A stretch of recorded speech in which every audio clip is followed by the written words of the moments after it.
নদিয়ার হাঁসখালির ঘটনা ৩.৫ বছর পর নাবালিকাকে গণধর্ষণ এবং খুনের মামলায় ৩ জনের যাবজ্জীবন কারাদণ্ডের নির্দেশ দিল আদালত। তৎকালীন তৃণমূল পঞ্চায়েত সদস্যের ছেলে সহ ৩ জনের যাবজ্জীবন সাজা হয়েছে।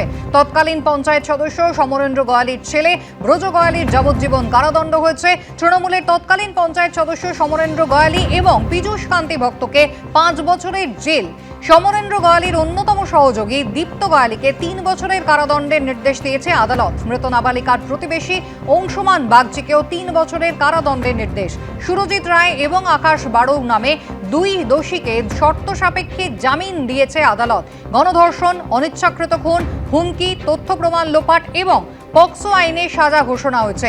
আগেই ৩ অপরাধীকে দোষী সাব্যস্ত করে রানাঘাট আদালত। বিরলের মধ্যে বিরলতম ঘটনা, রানাঘাট আদালতে সওয়াল করেন সিবিআই আইনজীবী। অভিযুক্তদের সর্বোচ্চ সাজা এবং মৃত্যুদণ্ড চেয়ে আর্জি করেন সিবিআই আইনজীবী।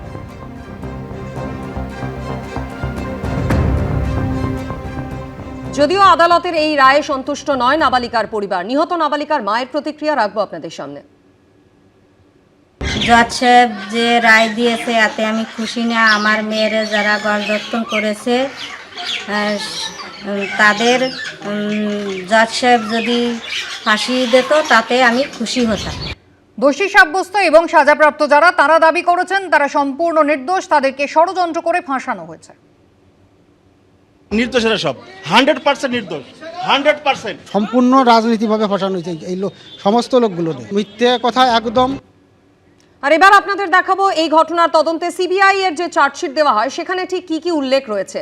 উল্লেখ করা হয়েছে নাবালিকাকে গণধর্ষণ এবং খুনের ঘটনায় সরাসরি যুক্ত ছিল তৃণমূলের পঞ্চায়েত সদস্যর ছেলে ব্রজ গোয়ালি, প্রভাকর পোদ্দার এবং রঞ্জিত মল্লিক।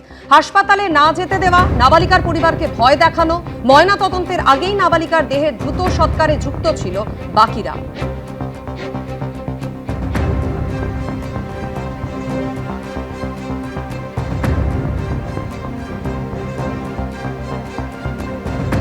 ঠিক কি ঘটনা ঘটেছিল ৩.৫ বছর আগে ২০২২ সালে হাঁসখালিতে এক নাবালিকাকে জন্মদিনের পার্টিতে ডেকে গণধর্ষণ করা হয়, খুনের ঘটনা ঘটে এবং তার দেহ পুড়িয়ে দেওয়া হয়। ঠিক কি ঘটেছিল দেখুন। হাঁসখালিতে নাবালিকার গণধর্ষণ এবং খুনের মামলায় তৃণমূল নেতা সমরেন্দ্র গোয়ালিকে ৫ বছর কারাদণ্ডের সাজা দিল আদালত। তৃণমূল নেতার ছেলে মূল অভিযুক্ত ব্রজ গোয়ালির যাবজ্জীবন সাজা হলো। সেই সঙ্গে যাবজ্জীবন সাজা হলো দোষী সাব্যস্ত প্রভাকর পোদ্দার ও রঞ্জিত মল্লিকের। ২০২২-এর ৪ এপ্রিল হাঁসখালির তৃণমূল নেতা সমরেন্দ্র গোয়ালির ছেলে ব্রজ গোয়ালির জন্মদিনের পার্টিতে নাবালিকাকে গণধর্ষণের অভিযোগ ওঠে। সিবিআই এর পেশ করা চার্জশিটে উল্লেখ করা হয়, জন্মদিনের পার্টিতে নাবালিকার উপর শারীরিক অত্যাচার চালায় ব্রজ গোয়ালি, প্রভাকর পোদ্দার এবং রঞ্জিত মল্লিক। যন্ত্রণায় কাতর নির্যাতিতাকে হাসপাতালে না নিয়ে গিয়ে ওষুধ দিয়ে বাড়ি পাঠিয়ে দেওয়া হয়। হাসপাতালে না যাওয়া নিশ্চিত করতে ঘিরে ফেলা হয় গোটা বাড়ি। অতিরিক্ত রক্তক্ষরণের জেরে মৃত্যু হয় ওই নাবালিকার। ঘটনার প্রায় ৫ দিন পর থানায় অভিযোগ দায়ের করে নাবালিকার পরিবার। অন্য ইস্যু থেকে যারাই করেছে তারাই ভয় দেখাচ্ছে। ওই যার বিরুদ্ধে অভিযোগ সমর গোয়ালির কথা বলে ওরা এসে ভয় দেখাইছে। সমর গোয়ালিটাকে এ যদি কিছু করো এর অ্যাকশন নেবো, বাড়ি ঘর দিয়ে আগুন ধরাই দেবো। এরপর ডেথ সার্টিফিকেট ছাড়াই তড়িঘড়ি শ্মশানে নিয়ে গিয়ে নাবালিকার দেহ পুড়িয়ে দেওয়ার মতো হাড় হিম করা ঘটনাও ঘটে। আমি তো ওই দেখলাম কান্দে করে ওরা নিয়ে আসলো, কিন্তু যারা এসেছিল তারা অল্প বয়সী, সব অল্প বয়সী আর বয়স্ক 2-3 জন ছিল। পরবর্তীকালে হাইকোর্টের নির্দেশে এই ঘটনার তদন্তভার যায় সিবিআই এর কাছে। ৩.৫ বছর পর সাজা ঘোষণা হলো। আদালতের রায়কে স্বাগত জানাচ্ছি। প্রতিবাদী মানুষ খুশি হবেন, কিন্তু একই সঙ্গে আমাদের মনে রাখতে হবে ঘটনা ঘটবার পর রাজ্যের মহিলা কমিশনের ভূমিকা কি ছিল। কেন্দ্রীয় মহিলা কমিশন যখন ঘটনাস্থলে পৌঁছেছিল তাদের সঙ্গে কি আচরণ করা হয়েছিল, সেই সময় প্রশাসনের ভূমিকা, পুলিশের ভূমিকা, তৃণমূল কংগ্রেসের ভূমিকা কি ছিল। আজকে আদালত একটা বিচার করলো, একজন ধর্ষক সে শাস্তি পেল, একটা পরিবার অন্তত সে একটা বিচার পেল। এত বড় সমাজ, এত বড় রাজ্য, এত বড় দল, অধিকাংশই ভালো, কিন্তু তার মধ্যে থেকে অতি কম বিচ্ছিন্ন কয়েকজন যে খারাপ কাজে জড়িয়ে যায়, আইনের পথে চলবে, সেখানে আমরা কেন কথা বলতে যাব? তো সেখানে কেউ যদি কোনো খারাপ কাজ করে থাকেন এবং মহামান্য আদালত যদি তাদেরকে প্রমাণ তথ্য সব নিয়ে তারা যদি রায় দেন, তো নিশ্চিতভাবে আইনের পথে চলবে। কেউ খারাপ কাজ, এই ধরনের ঘৃণ্য কাজ করে থাকলে তার শাস্তি পাওয়া উচিত। এই মামলায় দুই দোষীকে শর্ত সাপেক্ষে জামিন দিয়েছে আদালত। সুজিত মণ্ডল, জয়ন্ত পাল, এবিপি আনন্দ। দক্ষিণ 24 পরগনার লীলা গ্রামে কার্যত ছাইয়ে ঢেকেছে গোটা এলাকা। ক্ষতির মুখে এলাকার চাষবাস। বাসিন্দাদের একাংশের অভিযোগ, স্থানীয় পেপার মিল থেকে মারাত্মকভাবে ছড়াচ্ছে দূষণ, আর যার জেরে অসুস্থ হয়ে পড়ছেন একাধিক বাসিন্দারা। কেউ কেউ ঘর ছাড়তেও বাধ্য হয়েছেন। সোমবার পরিস্থিতি খতিয়ে দেখতে গ্রামে আসে পেপার মিল কর্তৃপক্ষ। তাদের দেখে কার্যত ক্ষোভ উগরে দেন এলাকার বাসিন্দারা। অন্যদিকে এই ঘটনায় আরও 5 দিনের ডেডলাইন বেঁধে দিলেন ডায়মন্ড হারবারের এসডিও শুভ্রজিৎ গুপ্ত। আমরা কুকুর ছাগল নাকি মিউজিক্যাল চেয়ার? আমরা খালি ধুলো খাবো আর আপনারা খালি চারদিকে রাউন্ড করে ঘুরবেন।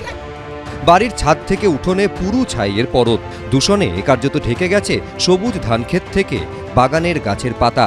ভয়ঙ্কর এই ছবি দক্ষিণ 24 পরগনার নীলা গ্রামের। বাসিন্দাদের একাংশের অভিযোগ, স্থানীয় পেপার মিল থেকে মারাত্মকভাবে ছড়াচ্ছে দূষণ। এখানকার যে চিত্র দেখাবো, যে এখানে কিন্তু ঠিক এভাবেই হাত দিয়ে আমি যখন নাড়াচ্ছি সেখানে দেখা যাচ্ছে আঙ্গুলের ডগায় কিন্তু প্রথমত সেই কালো কালি লেগে যাচ্ছে। তার পাশাপাশি গোটা ছাদ জুড়ে এভাবেই কালো আস্তরণ পড়েছে পোড়া কয়লার। আমরা রাতে ধোঁয়া, কালি, জল খেতে পারছি নি, ঘুমোতে পারছি নি, আমাদের ছেলে মেয়েরা পড়াশোনা করতে পারছি নি, আওয়াজ প্লেনের মতো। এইভাবে আমরা কিভাবে বাঁচবো? 2 দিন ছাড়া অপারেশন হচ্ছে, কার চোখ নষ্ট, কার শ্বাসকষ্ট হচ্ছে। ডায়মন্ড হারবার বিধানসভা কেন্দ্রের মধ্যে পড়ে এই নীলা গ্রাম। সেখান থেকে প্রায় 1 কিলোমিটার দূরে ফলতা বিধানসভা কেন্দ্রের আওতায় রয়েছে এই পেপার মিল। সেই কারখানা কর্তৃপক্ষের বিরুদ্ধে একগুচ্ছ অভিযোগ তুলেছেন গ্রামবাসীদের একাংশ। দূষিত জল, পচা গন্ধ, মাঝে মাঝে খাল থেকে এমন সাদা, নীল, কালো বিভিন্ন রকমের জলের কালার বেরোচ্ছে। 5 থেকে 7টা গ্রাম দূষিত হয়ে যাচ্ছে, চাষ হচ্ছে না। যখন আমরা আন্দোলনের মাধ্যমে গেটের সামনে যাচ্ছি, কোম্পানি নিপন কোম্পানির পেপার মিল, যখন ওখানে যাচ্ছি ওখান থেকে আমাদের তাড়া করছে। এই দূষণের জেরে বাড়িও ছাড়তে বাধ্য হয়েছেন অনেকে। আমার 3টে ছেলে সব বাড়ি ছেড়ে চলে গেছে এই নোংরার জন্য, টিকতে পারছে না। স্থানীয় বাসিন্দাদের আরও অভিযোগ, স্থানীয় প্রশাসন থেকে জনপ্রতিনিধিদের জানিয়েও কোনো সুরাহা হয়নি। আমাদের এসডিও, আমাদের বিডিও, আমাদের ডিএম, আমাদের পরিবেশন, আমাদের কাছে আমরা রাত দিন ওদের কাছে যাচ্ছি, আমরা ওদের কাছ থেকে ফিরে আসতেছি। এরই মধ্যে সোমবার পরিস্থিতি খতিয়ে দেখতে গ্রামে আসে পেপার মিল কর্তৃপক্ষ। তাদের সামনে পেয়ে ক্ষোভ উগরে দেন গ্রামবাসীদের একাংশ।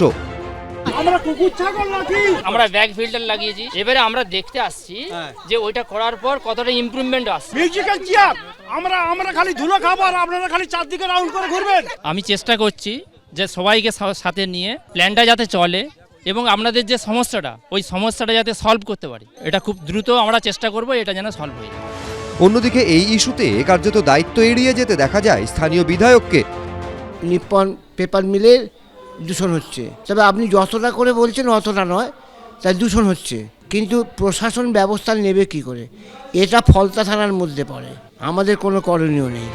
যদিও পেপার মিল কর্তৃপক্ষকে ব্যবস্থা নিতে 5 দিন সময় দিয়েছে প্রশাসন। ওনাকে একটা 10 দিনের টাইম দেওয়া হয়, 10 দিন টাইম অলরেডি পেরিয়ে গিয়েছে। বিডিও সাহেবকে আবার রিকোয়েস্ট করেছি যে ইমিডিয়েটলি আবার ডেকে আজকালকের মধ্যেই ওই কারখানার যিনি মালিক আছেন তাকে ডেকে আর একটা 5 দিন টাইম দিতে। যদি উনি এটা না করেন, কমপ্লায়েন্স না হয়, তাহলে আমরা পলিউশন কন্ট্রোল বোর্ডে আমরা এটা জানাবো। কবে এই দূষণ থেকে রেহাই মিলবে, আপাতত সেই অপেক্ষায় ভুক্তভোগী গ্রাম। হিন্দোল দে, এবিপি আনন্দ। এবিপি আনন্দ, এগিয়ে থাকে, এগিয়ে রাখে।